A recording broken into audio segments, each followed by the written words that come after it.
അറിവിൻ്റെ മറ്റൊരു ലോകത്തിലേക്ക് എല്ലാ നല്ല കൂട്ടുകാർക്കും സ്വാഗതം. ലക്ഷങ്ങൾ വിലമതിക്കുന്ന എൽവിഷ് തേനിൻ്റെ രഹസ്യം, അതിനെക്കുറിച്ചാണ് ഇന്നത്തെ ഈ വീഡിയോ. അതായത് വടക്ക് കിഴക്കൻ തുർക്കിയിലെ കക്കർ മലനിരകളും കൊക്കേഷ്യൻ മലനിരകളും സന്ധിക്കുന്ന ഒരു മേഖല.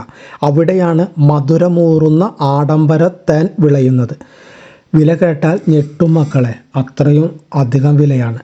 അറിയുമോ അല്ലെങ്കിൽ പ്രതീക്ഷിക്കാമോ എത്രയായിരിക്കുമെന്ന് ഒരു കിലോയ്ക്ക് വില? എന്നാൽ കേട്ടോളൂ, 1 കിലോയ്ക്ക് 6 ലക്ഷത്തോളം രൂപ വിലയുള്ള എൽവിഷ് ഹണി കരിങ്കടൽ മേഖലയായ അർഹാവിയിൽ പുറംലോകത്തിൻ്റെ സ്പർശനമേൽക്കാത്ത പർവ്വതങ്ങളിൽ കൂടുകൂട്ടുന്ന കാട്ടുതേനീച്ചകളാണ് എൽവിഷ് തേനിൻ്റെ സ്രോതസ്സ്. ഔഷധ ഗുണമുള്ളതും തദ്ദേശീയവുമായ സസ്യങ്ങളിൽ പരാഗണം നടത്തുന്ന കൊക്കേഷ്യൻ കാട്ടുതേനീച്ചകളുടെ കോളനിയിൽ നിന്നാണ് നാട്ടുകാർ ഈ തേൻ സംഭരിക്കുന്നത്. വംശനാശ ഭീഷണി നേരിടുന്നവരാണ് വലിപ്പമുള്ള ഈ തേനീച്ചകൾ.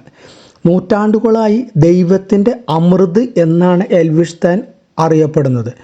BC 17-ാം നൂറ്റാണ്ടിലെ തുർക്കിയിലെ കൊൾച്ചിസ് സാമ്രാജ്യകാലം തൊട്ട് പ്രശസ്തമാണ് ഇത്. പുരാതന ലാസ് ഗോത്രങ്ങൾ രോഗങ്ങളെ സുഖപ്പെടുത്താനും പ്രതിരോധശേഷി വർദ്ധിപ്പിക്കാനും വാർദ്ധക്യത്തെ ചെറുക്കാനും ലൈംഗികശേഷി വർദ്ധിപ്പിക്കാനുമെല്ലാം ഈ തേൻ ഉപയോഗിക്കാറുണ്ടായിരുന്നു എന്നതാണ് ചരിത്രം പറയുന്നത്.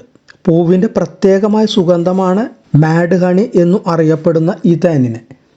ആൻറ്റി ഓക്സിഡൻറ്റുകൾ, പോളിഫെനോൾസ്, പ്രോലിൻ എന്നിവയാൽ സമ്പന്നമാണ് ഈ തേൻ.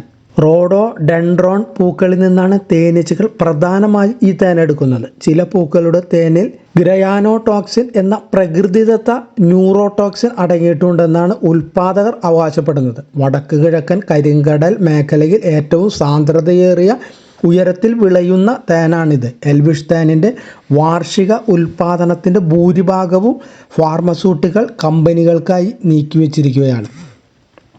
ഇതിൻ്റെ ഏറ്റവും പ്രത്യേകതകൾ എന്താണെന്ന് വെച്ചാൽ, വമ്പൻ തേനീച്ചകൾ, കൊക്കേഷ്യൻ മൗണ്ടൻ ഗ്രേ തേനീച്ചകളാണ് ഇവിടെ താരങ്ങൾ. കരിങ്കടൽ കൊക്കേഷ്യൻ ഗ്രേ തേനീച്ചയുടെ ജന്മദേശമാണ്. സങ്കീർണമായ കാലാവസ്ഥയാണ് ഈ ഇനത്തിൻ്റെ ശക്തമായ പരിണാമത്തിന് വഴിയൊരുക്കിയത്. വളരെ നേർത്തതും വൈകിട്ടും തണുത്ത കാലാവസ്ഥയിലും പറക്കാവുന്ന ശേഷിയുണ്ട് ഇവറ്റകൾക്ക്. ശരാശരി 7.2 മില്ലിമീറ്ററാണ് കൊക്കേഷ്യൻ തേനീച്ചയുടെ നീളം. നാവിന് നീളമുള്ളതിനാൽ എതിരാളികളേക്കാൾ ആഴത്തിൽ പൂവിനുള്ളിൽ നിന്ന് തേൻ ശേഖരിക്കാൻ ഇവറ്റകൾക്ക് സാധിക്കും. കൊക്കേഷ്യൻ ഗ്രേ തേനീച്ചയ്ക്ക് കൂടുതൽ തരം പൂക്കളിൽ നിന്ന് വലിയ അളവിൽ തേൻ ശേഖരിക്കാനുള്ള ഒരു പ്രത്യേക കഴിവും കൂടി ഉണ്ട്. വില നമ്മൾ പറഞ്ഞു കഴിഞ്ഞു. വില കേട്ടാൽ ഞെട്ടും. പ്രകൃതിദത്തമായ രീതിയിൽ മായങ്ങളില്ലാതെ ഉൽപ്പാദിപ്പിക്കുന്നതിനാൽ വളരെ കുറഞ്ഞ അളവിലെ ഓരോ കൊല്ലവും തേൻ കിട്ടാറുള്ളൂ എന്ന് ഉൽപ്പാദകർ പറയുന്നു. മലമുകളിൽ സാഹസികമായി കയറിപ്പറ്റിയാണ് ഓരോ തുള്ളി തേനും ശേഖരിക്കുന്നത്. 2023 എൽവിഷ് ഹണി 10 കിലോയിൽ താഴെ മാത്രമാണ് ഉൽപ്പാദിപ്പിച്ചതെന്ന് ഉൽപ്പാദകരിൽ ഒരാൾ പറയുന്നു. അതുകൊണ്ട് തന്നെ അപൂർവവും വിലയേറിയതുമാണ് എൽവിഷ് തേൻ. കഴിഞ്ഞ വർഷത്തെ വിളവെടുപ്പിൽ 150 മില്ലി ബോട്ടിലിൻ്റെ വില $1033.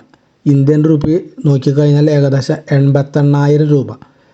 കിലോമിന് അങ്ങനെ നോക്കിക്കഴിഞ്ഞാൽ കിലോഗ്രാമിന് 6 ലക്ഷത്തോളം രൂപ ആവും. പർവ്വത മേഖലയിൽ കഴിയുന്ന പ്രദേശവാസികൾക്ക് അവരെക്കുറിച്ച് ഒരു പഠനം നടത്തിയപ്പോൾ അവർ നല്ല ബലവാന്മാരും ആരോഗ്യമുള്ളവരും കൂടുതൽ ദീർഘായുസ്സും ഉള്ളവരാണെന്ന് കണ്ടെത്തിയിട്ടുണ്ട്. അതിൻ്റെ കാരണം ചെന്നെത്തിയപ്പോഴാണ് കാര്യങ്ങൾ മനസ്സിലാക്കിയത്. അതായത് ഈ തേനാണ് അവർ നിത്യവും കുടിക്കുന്നുണ്ട്. അതുകൊണ്ടാണ് അവർ ഇത്ര ബലവാന്മാർ ആയത് എന്നാണ് പറയപ്പെടുന്നത്. ഈ ഭാഗങ്ങളിലെ ആളുകളുടെ പൊതുവായ ശാരീരിക പ്രതിരോധശേഷി ദിവസേന 1 സ്പൂൺ തേൻ കഴിക്കുന്നതിലാണെന്നാണ് അവർ അവകാശപ്പെടുന്നത്.